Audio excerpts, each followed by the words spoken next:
Como não ter preguiça? No cortes do podcast. Seja bem-vinda, seja bem-vindo. Tá começando mais um React genérico. Por exemplo, o teu sistema de autodestruição inteligente das células que já cumpriram sua função deve estar funcionando muito bem agora. Porque o que acontece? Se isso não estiver funcionando, eu vou acumulando células que estão meio que inúteis, não estão deixando as outras assumirem a responsabilidade, e você começa a cair numa exaustão, começa a ter dor muscular em tudo que é canto. Vou retomar o ponto que eu já tinha discutido nas outras partes desse React aqui, mas eu vou retomar mais uma vez, que é o fato de como que essa racionalidade, essa forma biologicista de pensar, e nem tanto, porque isso aí está sendo uma forma muito rasa, na verdade, isso aí não dá nem para falar de uma medicina baseada em evidência, por exemplo, porque não tem, né? Até onde eu sei não tem essas evidências para sustentar essas afirmações, mas pensando na racionalidade do discurso que estrutura isso aí, né, é a ideia de que é preciso trabalhar só com esses índices mesmo, que se algumas coisas no biológico não vão bem, então isso vai afetar, logicamente isso vai afetar o corpo, o mental, sendo que em momento algum foi definido o que seria esse mental e tal, mas enfim, aí a pessoa vai ficar cansada, vai ficar exausta, e depois vai ter um burnout, uma depressão, não sei o quê. E a questão que eu venho pontuando bastante nesse React é o fato de que como que essa visão, essa lógica, essa racionalidade, ela acaba deixando de lado, fazendo com que a gente coloque de lado questões como, por exemplo, que tipo de vida é essa que a gente está vivendo, para ficar exausto, para ficar cansado, que tipo de vida é essa que a gente vai construindo a ideia de que nós nos perguntamos qual é o aditivo, qual é o suplemento que a gente tem que tomar para ficar bem, e não, tipo assim, o que eu tenho que mudar na minha existência para viver uma vida melhor, uma vida que faça sentido para mim, né? Onde é que a gente parou de se questionar esse tipo de coisa, o que eu tenho que fazer para viver melhor? Que vida é que eu quero viver? E aí começou a se perguntar, começou a se questionar de que tipo de aditivo eu tenho que tomar para poder produzir. Eu tô ótima, doutora. Olha como eu tô bonita. Não, mas eu fico preocupado, tipo, com o povo. Será que eu não sabia de muita coisa disso. Mas é que eu acho que é pouco falado sobre isso. É muito pouco falado. Tomar vitamina. Nem sabia que tinha vitamina K. Tem, não sabia. tem. Sabe o que acontece? Existe um radicalismo no mundo médico que eu acho muito ruim. Que é assim, o psicólogo está aqui, o médico está aqui, o assistente social está aqui, o cara que usa vitamina está aqui. Ninguém se fala. Quando é aquilo que eu falei, o conhecimento, cara, é do universo, não é nosso. Eita, olha, eu nem sou tão avesso à possibilidade de um trabalho multiprofissional, multidisciplinar, interprofissional. Concordo com a importância disso, mas vamos ouvir mais o que ela vai dizer. Assim, a minha formação que eu fiz, sou psicólogo, psicanalista, a minha formação eu fiz em psicologia, mas meus estágios foram em saúde coletiva. Então, assim, eu tenho uma noção teórica e prática do que é uma atuação multiprofissional, multidisciplinar, interprofissional e tal. Mas vamos ouvir mais o que ela vai dizer, porque quando a palavra radicalismo aparece junto de uma atuação multiprofissional, coisa boa não vem. Mas vamos ver se eu estou errado. A gente tem que conectar tudo. Eu, quando vem paciente e falo, olha, tá com essas vitaminas não estão legais, eu vou te pedir que você vá numa pessoa especializada nisso, mas já leva os exames que está tudo pronto.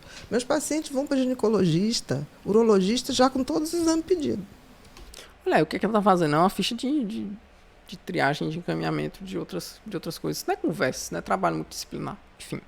Aí tem colega que fala assim, mas para que essa psiquiatra? Ela não tinha cuidado da cabeça? Por que ela pediu a mamografia, a transvaginal? Eu falei, gente, eu devia agradecer, né? Porque a pessoa já vai para lá tudo direitinho. Porque você tem que olhar o corpo todo. Por isso que eu falei, fazer medicina para mim foi fantástico. Eu não consigo dissociar o que é aqui e o que é aqui. Porque isso aqui controla tudo. Ô, tia, mas tem diferença. Tem, assim, essa perspectiva, uma perspectiva de integralidade no tratamento, né? Quando a gente pensa, que é um dos princípios do SUS, inclusive, né? O princípio da integralidade, mas integralidade não é bem isso. Não é simplesmente assumir que corpo e que o mental e o corpo eles estão conectados.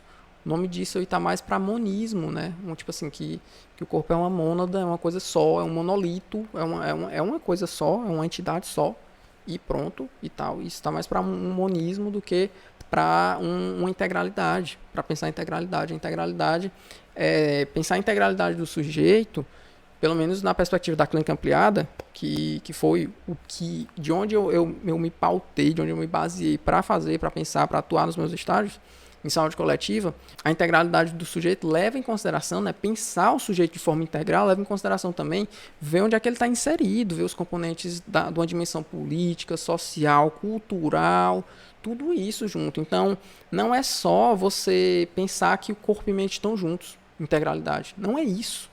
Não se trata só disso. A ideia de integralidade, que é o que ela está vendendo, que é o que ela fala aí nessa perspectiva de que eu não consigo ver a diferença, onde é que é aqui, onde é que é aqui e tal.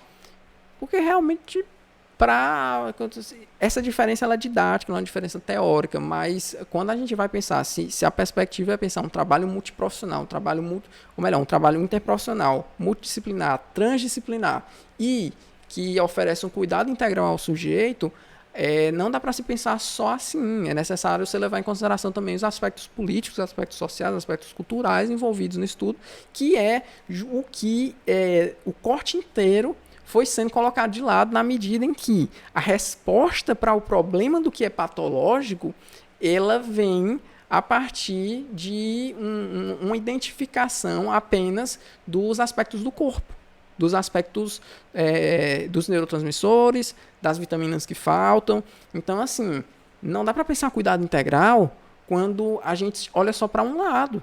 Por mais que se leve em consideração, não, porque eu quero tratar o psicológico a partir do biológico. Isso não é cuidado integral, não. Isso não é cuidado integral. Cuidado integral, por exemplo, pensar a integralidade do sujeito e a integralidade do cuidado do sujeito é justamente fazer o que eu estava colocando em questão quando eu perguntava: que vida é essa que a gente vive? Isso é uma forma de pensar o sujeito de uma forma integral. Que vida é essa que a gente vive? Em que tem que trocar peça de carro. Estou falando um bocado de metáfora aqui do corte inteiro, então só quem vai entender é quem assistiu os outros episódios, as outras partes. Mas é isso, em que a gente tem que trocar peça de carro, botar outros aditivos no carro e tal, para poder o carro funcionar, para poder continuar sempre produzindo. Que vida é essa em que a gente tem que estar produzindo o tempo todo? Essas são questões, sim, que vão fazer com que a gente pense, com que a gente consiga construir um plano terapêutico, um plano de cuidado integral. Mas simplesmente dizer, eu não consigo diferenciar onde é que é aqui, onde é que é aqui, e eu já faço uma série de exames que vão servir para os outros médicos também, os meus outros colegas de profissão e para outros profissionais também, isso não é cuidado integral.